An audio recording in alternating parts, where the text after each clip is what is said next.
Sometimes in life, you try things, and you try things, and you try things, and you keep failing. That's evident in homemaking too, in being a mom and learning, in daily life as a woman, especially as a woman of God. We need to be convicted, we need to be pruned, we need to learn, we need to grow, and we need to do things that is different from the world. And it's hard, and usually without support, and it can feel like you are failing a lot. If you're new here, I'm Bianca, me and Christian, my husband, are the bosses, and together here we grow to create connected marriages, intentional parenting, and grow with God. If that is something that sounds where you want to be, please consider subscribing and sticking around. What I really want to talk to you today about is failure. Failure is real, and we're so scared to admit it, but that's what we need to look at today.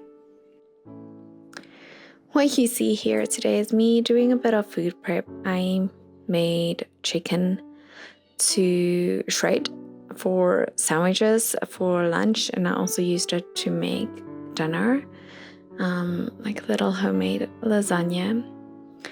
And I'm even failing lighting a match here, but what's really evident in this video is I tried for the very first time to make homemade yogurt.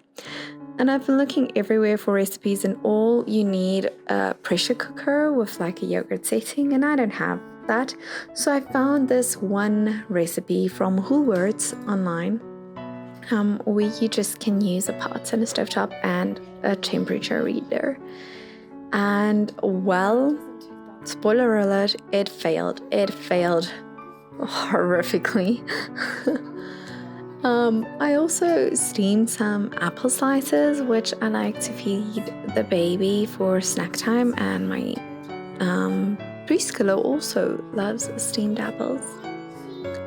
But what I really want to speak to you about is that feeling of failure, that feeling when, you just try everything and you keep trying and you try all options and you still feel like you're failing. And I want to motivate you today in the fact that, first of all, when we are weak, He is strong.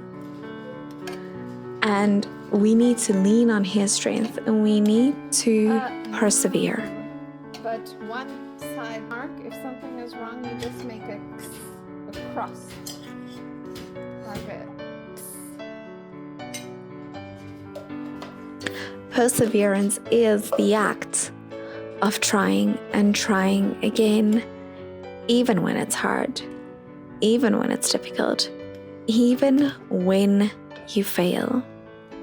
We see the beautiful example of perseverance when Jesus was in the desert, and He was for 40 days tempted in the desert by Satan, and tempted and tempted and tempted, and we don't know what He was tempted by, but if I had to take a guess, it would be every possible sin that we as humans fall for. And after those 40 days, hungry and probably extremely tired, He was tempted again 3 times, once with food and once with riches and power. And lastly, with testing the Lord. And the world will push you by saying, just test Him, He just jump.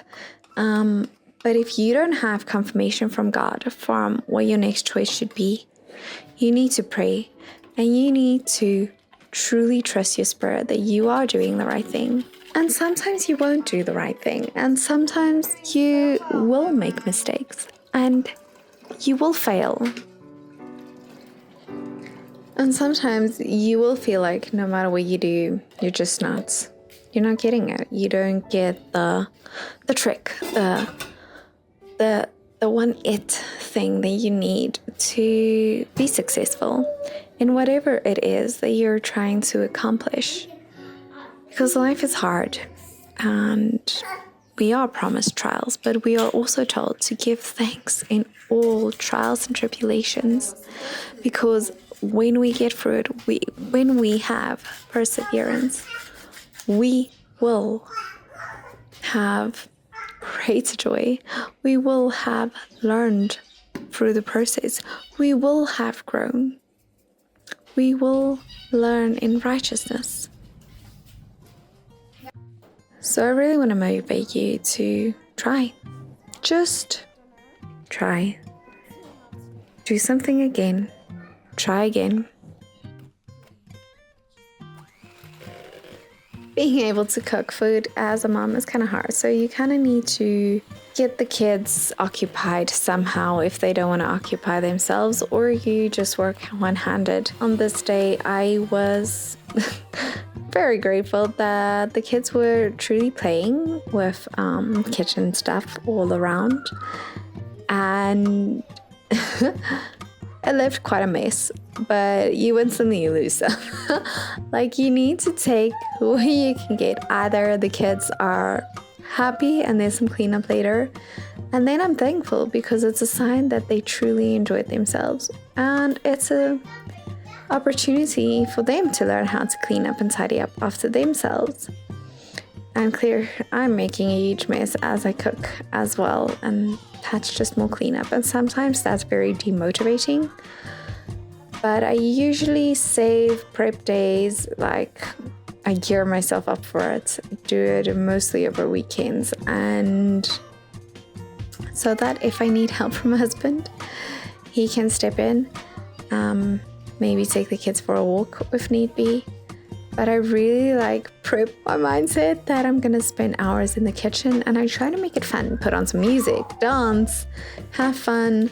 In this moment, the kids were playing with instruments, singing, making up songs, and it was the cutest. It was so much fun. It was joyful, and we played pretend as we went on. And really just enjoyed cooking. And a lot of the times I would invite my daughter to join, but sometimes she says yes and sometimes she just wants to play, and that's fine too. But still, I try. Even though it might be harder to do all these things, I still try. And sometimes it's hard, yes, but I can do hard things. And with God, nothing is impossible. And sometimes that push through pays off and it works out well in the end. Sometimes I feel like crying in the end, but that's okay too, because then I learned I need to work on patience, or I found that thing triggering. Why is that? Or I need to practice this skill with my kids. There's always something to learn from. There's always something to grow with. And what a wonderful gift it is to learn while doing, to grow with God, to be pruned and shaped and molded by His hands. But you gotta allow Him to do that. You have to persevere, because we can do anything in the strength that Christ Jesus gives us. Like, this yogurt was such a flop. Hey, it was like runny in some pieces and slimy in others. Like, the texture was horrible, but the taste was amazing. And we just used it in smoothies. I'm definitely gonna try again, because we gotta persevere, right? But thank you for being with here, and thank you for growing with us. I can't wait to read your comments on what you are growing on, and if you have prayer requests. So grateful and thankful for having you here, and I'll see you again next time. Bye, fam.